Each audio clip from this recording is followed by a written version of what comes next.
सल्लल्लाहु अला मुहम्मदिन सल्लल्लाहु अलैहि व आलिहि वसल्लम। Welcome to the Biolish world. Viewers, tenses made easy में हम प्रेजेंट टेंस कर रहे हैं। आज प्रेजेंट टेंस के परफेक्ट को डिस्कस करेंगे। प्रेजेंट टेंस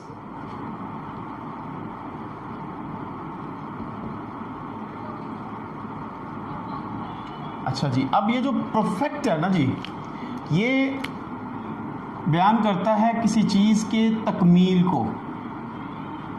कोई चीज़ जो मुकम्मल हो चुकी हो वो प्रेजेंट परफेक्ट टेंस में इस्तेमाल की जाती है। कोई भी काम, जैसे कि आई हैव ईटन फूड, अब इसमें क्या है जी, खाना खाने का अमल मुकम्मल हो चुका है, इसीलिए हम इसे प्रेजेंट परफेक्ट टेंस में इस्तेमाल करेंगे। प्रेजेंट परफेक्ट टेंस को किसी हद तक माजी का हिस्सा भी शुमार किया जाता है, क्योंकि जो काम मुकम्मल हो जाए वो माजी को बयान करता है। तो प्रेजेंट परफेक्ट जो है ये भी मुकम्मल काम है, इसीलिए इसे भी माजी में शुमार किया जाता है। तो इसके मुताबिक पास्ट इंडेफिनिट में हम लोगों ने ये बात डिस्कस की थी कि प्रेजेंट परफेक्ट माजी करीब को, पास्ट इंडेफिनिट माजी वस्त को और पास्ट परफेक्ट माजी बईद को डिस्कस करते हैं। तो प्रेजेंट परफेक्ट टेंस जो है उसको अगर हम बयान करें, आज हम इसका सिंपल का फार्मूला डिस्कस करेंगे कि प्रेजेंट परफेक्ट टेंस सिंपल कैसे बनाया जाता है। तो इसकी सबसे पहले तो हमने पहचान देखनी है, और वो पहचान है चुका है, चुकी है, चुके हैं, लिया है, ली है, लिए हैं। अगर आप इसमें देखें तो आपको लास्ट पे अलिफ, छोटिए, बड़िए नज़र आएंगे। तो व्यूअर्स, ये अलिफ, छोटिए, बड़िए प्रेजेंट परफेक्ट टेंस में भी और पास्ट परफेक्ट टेंस जो है उसमें भी अलिफ, छोटिए, बड़िए ही जुमले के आखिर में आते हैं। तो इस एतबार से इन्हें किया जाता है जुमलों में, और इनको करते हुए स्टूडेंट्स ने बहुत ज़्यादा मोहतात रहना होता है, क्योंकि इनका इख्तिताम एक जैसे हालतों पर होता है, अल्फाज पर होता है। तो स्टूडेंट्स, जो जुमला करने वाला स्टूडेंट होता है वो कंफ्यूज हो जाता है। तो कंफ्यूजन से बचने के लिए सिर्फ एक तरीका ये है कि आपने जुमले को पढ़कर ये समझना है कि क्या वो वक्त काम जो है वो अभी हुआ है मुकम्मल, क्या उस काम को हुए कुछ वक्त गुजर गया है, या क्या उस काम को हुए काफ़ी वक्त गुजर गया है। तो इसके अलावा आपने एक और काम ये करना है कि इन तीनों के एडवर्ब्स जो हैं उन्हें जहन में रखना है। जैसे कि पास्ट परफेक्ट के एडवर्ब्स थे टिल, ऑलरेडी, बिफोर। अगर ये तीनों आ जाते हैं, उर्दू में चाहे अलिफ, छोटी या बड़ी में से कोई भी आ जाए, आप उसे पास्ट परफेक्ट के फार्मूले के मुताबिक करेंगे। अच्छा, अगर येस्टरडे, अगो और लास्ट का वर्ड आ जाता है तो आप क्या करेंगे, पास्ट इंडेफिनिट के मुताबिक करेंगे। तो प्रेजेंट परफेक्ट टेंस में नाउ, जस्ट, इस तरह के अगर, ठीक है जी, तो आप क्या करेंगे, इसे प्रेजेंट परफेक्ट टेंस के फार्मूले के मुताबिक करेंगे। तो आए हम अब इसका फार्मूला डिस्कस करते हैं। इसका फार्मूला जो है वो व्यूअर्स, सबसे पहले सब्जेक्ट, सब्जेक्ट के बाद हेल्पिंग वर्ब, हेल्पिंग वर्ब जो है वो है हैज़ और हैव। उसके बाद वर्ब की थर्ड फॉर्म इस्तेमाल होती है, प्लस ऑब्जेक्ट, ऑब्जेक्ट के बाद आरपी और फुल स्टॉप। अच्छा जी, तो अब आपने यहाँ पर ये देखा कि वर्ब की थर्ड फॉर्म, सबसे पहले हमने एक्शन को देखना है। एक्शन जो है उसकी कौन सी हालत इस्तेमाल होनी है जी, थर्ड। अच्छा, फिर उसके बाद आपने देखना है जी उस एक्शन को परफॉर्म कौन कर रहा है, तो वो है जी सब्जेक्ट। सब्जेक्ट क्या कहलाएगा जी, डूओ और परफॉर्मर। उसके बाद हेल्पिंग वर्ब है। हेल्पिंग वर्ब जो है ना ये दो हैं। हैज़ जो है वो किसके साथ इस्तेमाल होगा? ही के साथ, शी के साथ, इट के साथ। सिंगुलर नेम के साथ। सिंगुलर नेम कौन कौन से होते हैं जी? दो तरह के, पर्सन का नाम भी हो सकता है और प्रोफेशन नेम भी हो सकता है। हैव जो है वो इस्तेमाल होगा आई के साथ, वी के साथ, यू के साथ, दे के साथ और प्लूरल नेम्स के साथ इस्तेमाल होगा। ठीक हो गया। वर्ब की हम लोगों ने डिस्कस किया थर्ड फॉर्म। अब ये मैं ऑलरेडी डिस्कस कर चुका हूँ पास्ट इंडेफिनिट में भी, पास्ट परफेक्ट में भी, कि अगर वर्ब की थर्ड फॉर्म आती है तो इसका मतलब ये है कि हमने इस चीज़ को जहन में रखना है कि क्या ये रेगुलर वर्ब है कि इरेगुलर वर्ब है। उसके लिए आप लोगों को व्यूअर्स प्रैक्टिस करनी होगी वर्ब्स की, कि कहाँ पर वर्ब की सेकंड फॉर्म कौन सी बननी है, थर्ड फॉर्म कौन सी बननी है। अक्सर स्टूडेंट्स को देखने में आया है कि वो इनको बनाते हुए गलती कर जाते हैं। तो आपने जो है इसकी अच्छी से प्रैक्टिस करनी है। थोड़ा सा इसमें मतलब जहन में रखना है कि क्या हम वर्ब की रेगुलर फॉर्म कर रहे हैं कि इरेगुलर फॉर्म कर रहे हैं। ठीक है जी, क्योंकि थर्ड फॉर्म हमने इसकी बनानी होती है, तो हमें रेगुलर और इरेगुलर वर्ब्स जो हैं उनको मतलब उसके बारे में हमें इल्म होना चाहिए।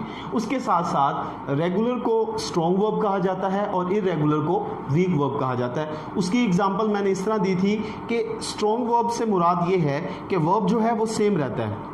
जैसे कि वर्क फर्स्ट फॉर्म में वर्क है, सेकंड फॉर्म में वर्कड है, थर्ड फॉर्म में वर्कड है। तो आपने देखा कि फर्स्ट फॉर्म जो थी उसकी वर्क है, सेकंड फॉर्म में भी वर्क का वर्ड है लेकिन ईडी का इजाफा है, थर्ड फॉर्म में भी वर्क का लफ्ज़ है लेकिन ईडी का इजाफा है। अच्छा, अब अगर आप दूसरी तरफ देखें तो बाय, बॉट, बॉट। अब बाय फर्स्ट फॉर्म और सेकंड फॉर्म और, ठीक है जी, थर्ड फॉर्म और सेकंड फॉर्म सेम हो गई। तो कुछ वर्ब्स की क्या होती है, फर्स्ट भी चेंज है, सेकंड भी चेंज है, थर्ड भी चेंज है।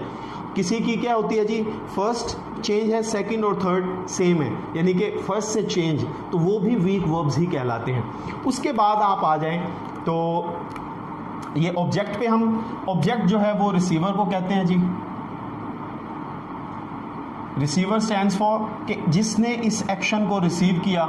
आरपी रिमेनिंग पार्ट है। रिमेनिंग पार्ट के बारे में भी मैं आप लोगों के सामने ये बात डिस्कस कर चुका हूँ कि जब हमारा फ़िक्रा जो है ना, बेसिकली उसकी जो फॉर्मेशन है वो है SVO, यानी सब्जेक्ट वर्ब ऑब्जेक्ट। इसके अलावा अगर कोई भी अल्फाज आपके जुमले में इस्तेमाल होते हैं तो वो क्या कहलाएंगे, RP कहलाएंगे, यानी कि रिमेनिंग पार्ट कहलाएंगे।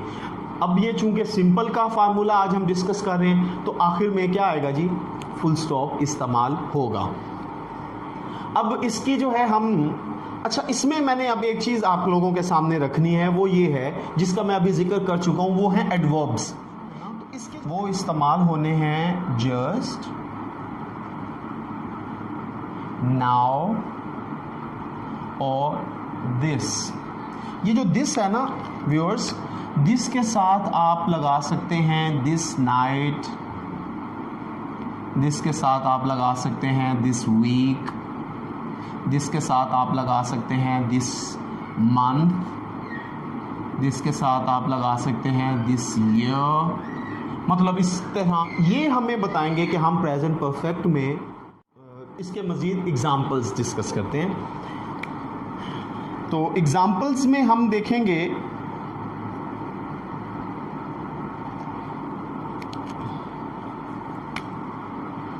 जी, राशिद has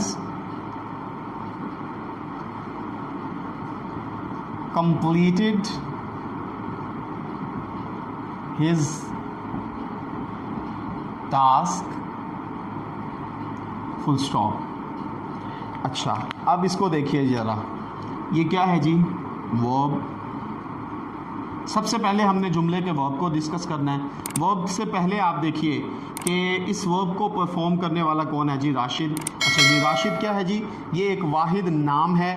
अच्छा, वाहिद नाम होगा तो हम क्या करेंगे, हैज़ इस्तेमाल करेंगे, यानी सब्जेक्ट के साथ हमने हेल्पिंग वर्ब क्या किया जी, हैज़ इस्तेमाल किया। ये दोनों ठीक हो गए। अब आ जाए वर्ब पे। वर्ब की इस जुमले में क्या आना था जी, तीसरी हालत इस्तेमाल होनी थी। तो हम क्या करेंगे जी, इसे देखेंगे कि हमने इसे रेगुलर वर्ब को थर्ड फॉर्म में बयान कर दिया और उसके बाद है जी हिज टास्क मीन्स ऑब्जेक्ट। ठीक हो गया। अच्छा, ये तो जुमले ऐसे हैं जो आसान तरीके से बन जाते हैं। कुछ जुमलों में हमें इस तरह नज़र आता है कि ये जुमला हमें अंडरस्टैंड नहीं हो पा रहा कि इसे हम किस तरह करें, कि क्या ये पास्ट इंडेफिनिट का है, पास्ट परफेक्ट का है या प्रेजेंट परफेक्ट का है। तो उसके लिए फिर जो है इन एडवर्ब्स का आना ज़रूरी है। अगर ये एडवर्ब उसमें इस्तेमाल हो रहे हैं तो आप क्या करेंगे जी, उसे हर हाल में प्रेजेंट परफेक्ट टेंस में करेंगे। उसके एक एग्जांपल हम देख लें। इसमें मैं ये लिख दूं, he has just bought a new book. तो ये जुमला क्या करेगा जी, इस एडवर्ब की मदद से हमें कंफर्म हो जाएगा कि ये प्रेजेंट परफेक्ट टेंस का जुमला है। जस्ट का मतलब है अभी, यानी कि उसने एक नई किताब अभी ख़रीदी है। तो इस तरह ये एडवर्ब जो है हमारी रहनुमाई करते हैं। कब? जब हमें समझ ना आ रही हो कि ये जुमला प्रेजेंट परफेक्ट का है, पास्ट इंडेफिनिट का है या पास्ट परफेक्ट का है, तो तब उस वक्त ये एडवर्ब जो हैं वो उस जुमलों में लाजमी इस्तेमाल होते हैं ताकि ये डिफ्रेंशिएट हो जाए कि ये प्रेजेंट परफेक्ट का है, ये पास्ट इंडेफिनिट का है और या ये फिर ये पास्ट परफेक्ट का है। तो इसी तरह हम एक और एग्जांपल ये एक और देखते हैं। You have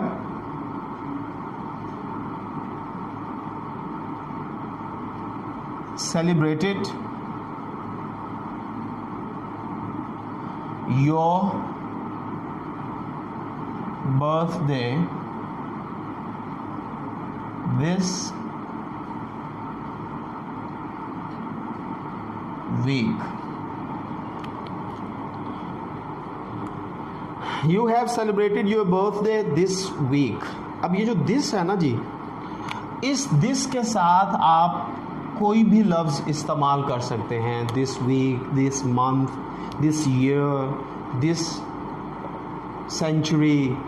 ये आपको बताता है कि आप इस मौजूदा ज़माने में किसी चीज़ का तज़किरा कर रहे हैं कि ये काम उसने इस सदी में किया या ये काम उसने इस हफ्ते में किया। तो आप क्या करते हैं, दिस का लफ्ज़ इस्तेमाल करके उसे आसानी से बयान कर लेते हैं। तो ये जो हैं आपके कुछ सेंटेंसेस आप लोगों को एग्जांपल्स के साथ दिए हैं। अब आपने क्या करना है जी, इसी फार्मूले को मद्देनज़र रखते हुए मज़ीद 3 से 4 जुमले बनाने हैं ताकि आपकी प्रैक्टिस हो। फार्मूलाज जो हैं उनके ऊपर भी आपने ग्रिप रखनी है, उन्हें रिकॉल करना है। जो हम साबका लेक्चर्स हो चुके हैं उन फार्मूलाज को देखेंगे तो उसके नतीजे में आपकी बेहतरीन प्रैक्टिस हो जाएगी। अगर अभी तक आपने द बायोलिश वर्ल्ड को सब्सक्राइब नहीं किया तो उसे सब्सक्राइब कर लीजिए, बेल आइकन पर क्लिक कर लीजिए ताकि नई वीडियोस आप सबसे पहले रिसीव कर सकें। अल्लाह हाफिज़।